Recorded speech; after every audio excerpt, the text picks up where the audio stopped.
I want to be in old New Hampshire.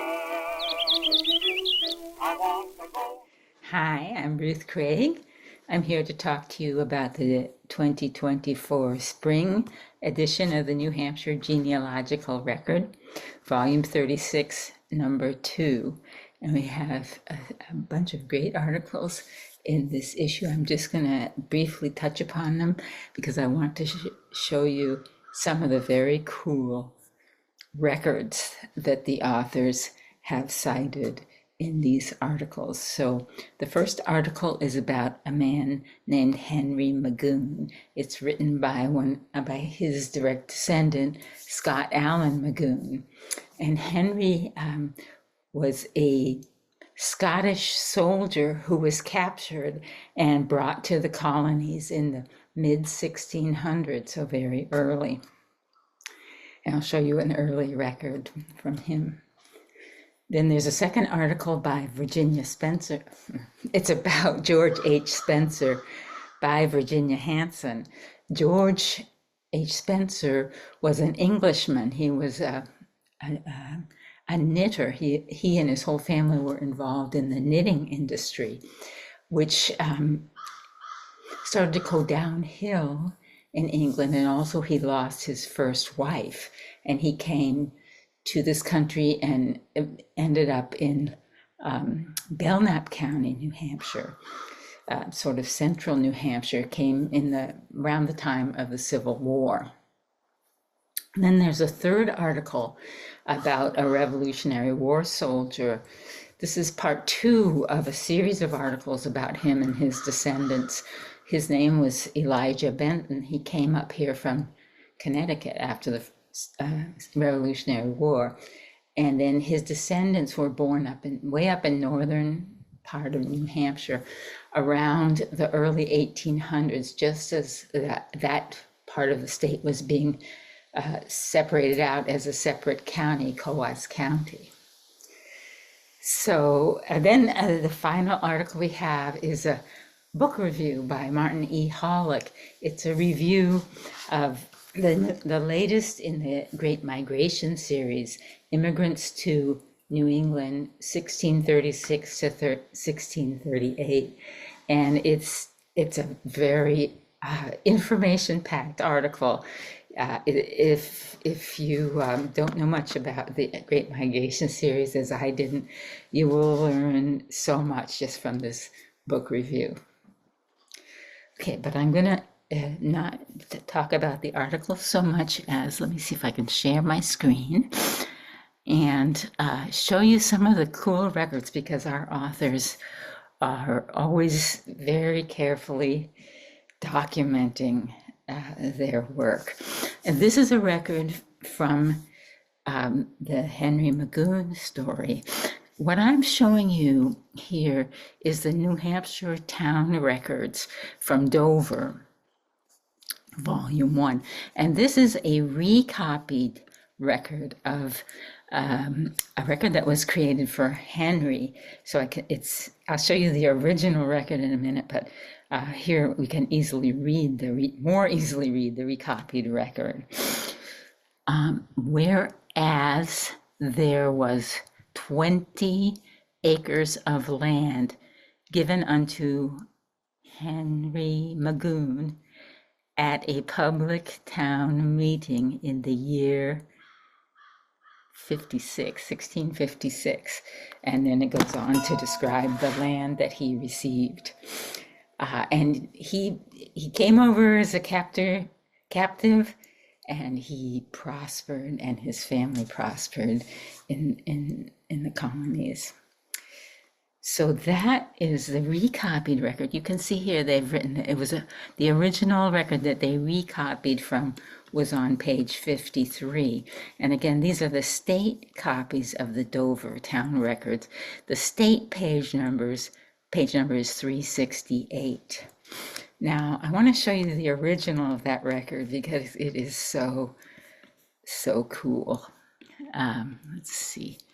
Gotta go a couple pages up and invert the image and make it brighter. on page 63, remember they said it was originally on page 63.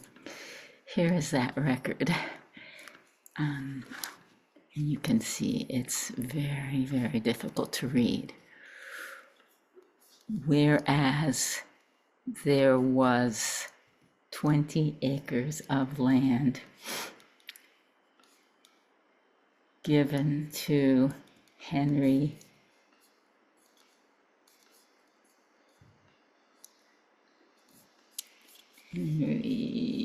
Magoon, at a public town meeting. But anyway, you can see these old records. They are just so amazingly cool with a very old handwriting. And one thing I want to point out, since this is the state copy of the town records, the state in the early part of the 1900s gathered up most of the town records, and they either recopied and or they photographed them on this background. And when they did that, they put those stamped page numbers, as you saw in the copy, at the top, but you can't always see them. And sometimes they're very hard to find, but they're different oftentimes from the original page numbers. I think if I invert again and adjust, you can see there's a page number over there. I can't quite read what it was, but it might be 67, in which case the page that our record is on is 68. It was originally 63. I thought it was 66. It can be very hard to find these state page numbers. Sometimes you have to do this of adjusting the image, and sometimes you have to look way back or way forward, and you can figure out from the sequence what the state page number is.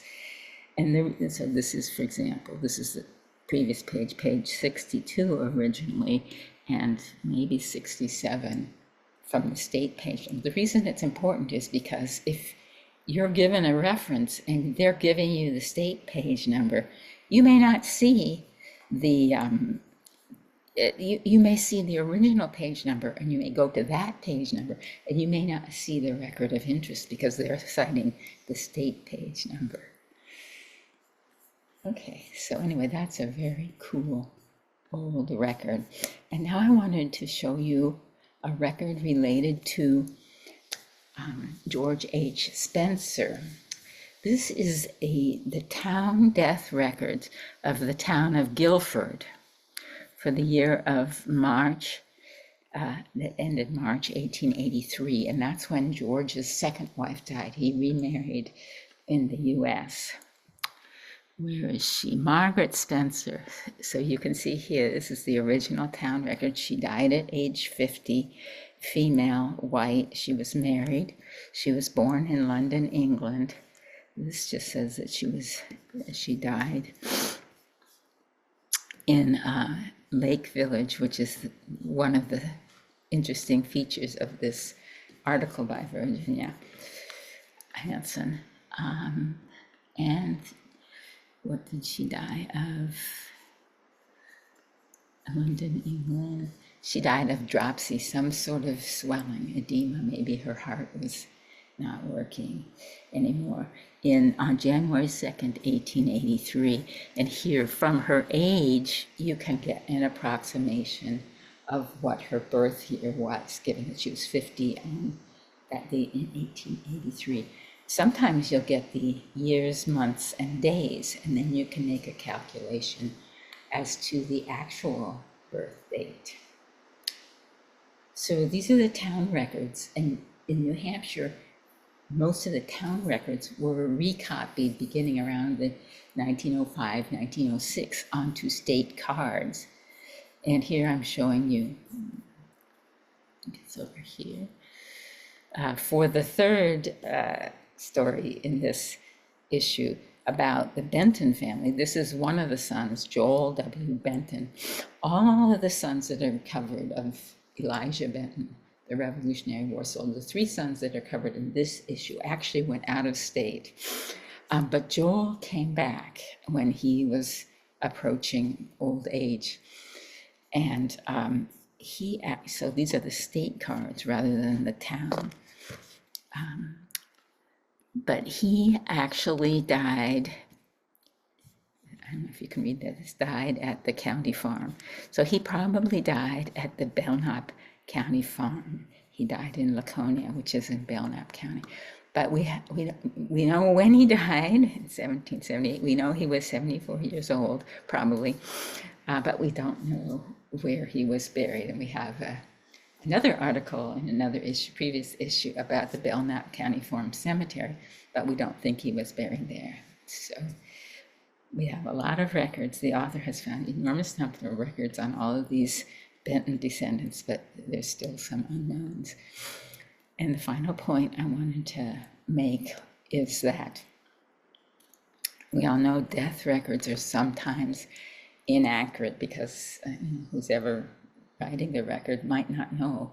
His place of birth was not Alton, New Hampshire, which is in Belknap County. It was way up in the north of New Hampshire. That's where he was born, so that is wrong. And no, he was he was widowed. His wife actually had died about 18 years to the day, if I'm not mistaken, before he died. So he was really a widow. All right. Have a wonderful, happy spring. And as we say in New Hampshire, live free. And have a great spring and summer. Thank you.